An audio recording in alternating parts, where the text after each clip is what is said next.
Hey everyone, John Hendricks here from Boot Krewe Media, coming at you with another episode of The Drive here on DraftKings Sportsbook, or presented by DraftKings Sportsbook. It's Monday. Hopefully you had a good weekend. Hopefully the time change didn't mess you up too much. I know it messed me up a good bit, and of course I have wife and kids, so you can about imagine with kids it makes it a little bit more interesting. But at any rate, things are moving along really quickly. Obviously, the NFL's legal tampering period has opened as of Monday morning-ish, if you will, or if you're a stickler for time that the NFL follows, Eastern, right at noon. So, but at any rate, the Saints have already made some moves to get restructured, and they're going to be trying to take care of some of their own. But looking at how Monday's moves are shaped up, which they saw Shy Tuttle going to the Panthers, David Onyemata going to the Falcons. I don't think that's going to stop there. There's going to be more that happen, but obviously for the Saints, what can we expect? For starters, don't expect them to make big splashes in free agency. They're not going to have the big splash like they have in the past in recent years.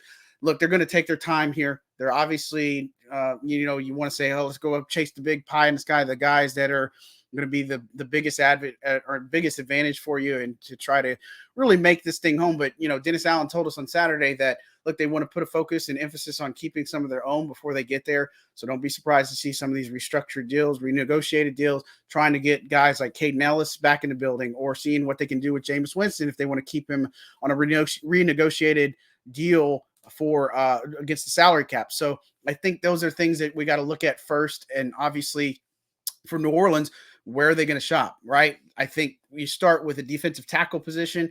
There is just one guy on the roster. That's where you're at right now. Malcolm Roach is a restricted free agent. He's going to test the market a bit. You got Kentavious Street.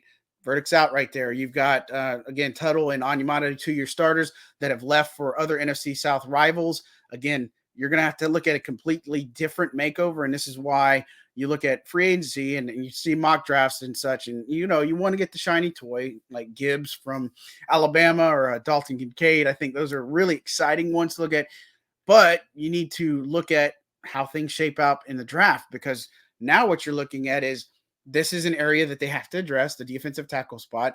I think they look at free agency, maybe not get some of the premier guys, get some mid-tier guys, if you will, and guys that have the upside. I think that's really what they're going to look at too. Maybe some proven veterans that fit their scheme and their system.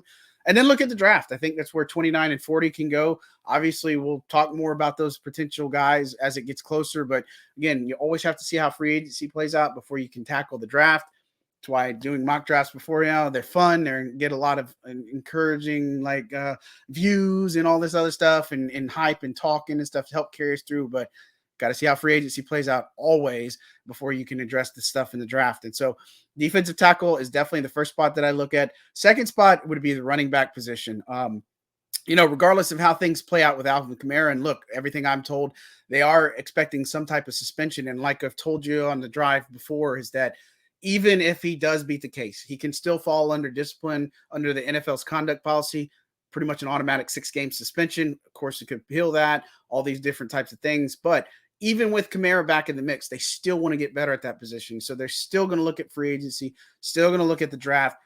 Guys, if you're local, the buzz about Tyjae Spears, Tulane guy. He's not the only one, but obviously he's made a lot of money over the past couple of months with the Senior Bowl and the Combine. So again, you look at what they need is they need somebody like a power bruiser guy and somebody with a skill set similar to Alvin Kamara. They do have Eno Benjamin on the roster. They have Derek Gore, a reserve future guy. And of course, you can't forget the fullback, Adam Prentice, but their outlook there. And of course, they run Taysom Powers too. So, but it's still going to be an area that they need. So it's going to be something they'll address. How they address it, we'll see, because again, there's going to be a lot of running backs that are in that sub 28, not 38, different era of football, sub 28 age range that can actually give you a good bit of upside. And it's really going to be interesting to see where their market goes based off of how Monday's gone. The wide receiver market's been pretty quiet too. Running back market's been kind of quiet. So maybe a precursor of things to come. Defensive tackle is where all the money's going right now. And then speaking of receiver, that's the other area. So look, it's not out of the realms of possibility that or impossible, or it's not out of the realm to have Michael Thomas come back, right? And so again, there's a lot of things and steps that are going to go towards that, but I think he's jazzed up. for Derek Carr to be here. I think that, them and the way he reached out to them, or reached out to Carr and talked with him a good bit even before this all started, just putting in some work in the offseason. I think it's something that really will benefit Mike regardless of what happens. But I think he can come back, and it won't be surprising if Michael Thomas is with the Saints in week 1. But long ways to go for that. But even with Thomas, they're not going to put all their eggs in that basket. They are going to look at other options. They're going to look at free agency, and they're going to look at the draft. Look, they're going to have to find a possession guy, somebody, a big body guy who can make the contested catches. That's really what they need. And one of the things that they really missed last season, especially on those 3rd and short, 3rd and 5 situations, some things in the goal line situations, that's where you got to get better at. So that's the other spot to look at. And then the safety position is another one I think not many people are talking about just on the defensive side of the ball.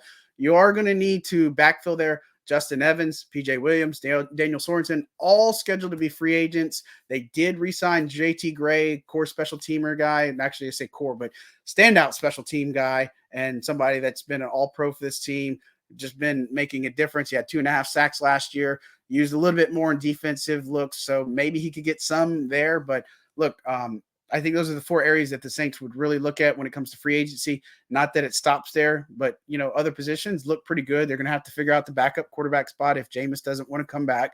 They're going to have to look elsewhere. But, for the most part, they've done a pretty good job of keeping their own guys like Jawan Johnson and JT Gray and Tano Passignon. So now it's trying to figure out where to shop. Don't expect them again to make big splashes in day 1, probably day 2. They are going to have visits. They want to sell them. They want to get the right people in the building, but this might be a year where you got to do some bargain bin shopping. And I think there's something to that, but obviously getting somebody that has some upside. So we'll kind of see how it plays out. But Saints, new league season, Wednesday afternoon around 3:00 is when the new league year starts officially. But as you've seen throughout Twitter and all sorts of things, that this is the legal tamper period where teams can negotiate with the agents and get these players. And you've seen the mess that it's caused, or I don't say mess, but the chaos that ensues after that. So we'll have plenty more here. Don't forget to use that code BOOT for DraftKings Sportsbook promotion that's going on. Get your chance to win some money. Pelicans, have they turned a corner? We'll see. Trey Murphy looks pretty darn good, right? And such, and a lot of different things. But we'll see how that all plays out. Again, thanks again for tuning in to another episode of The Drive. I'm John Hendricks for Boot Krewe Media, signing off.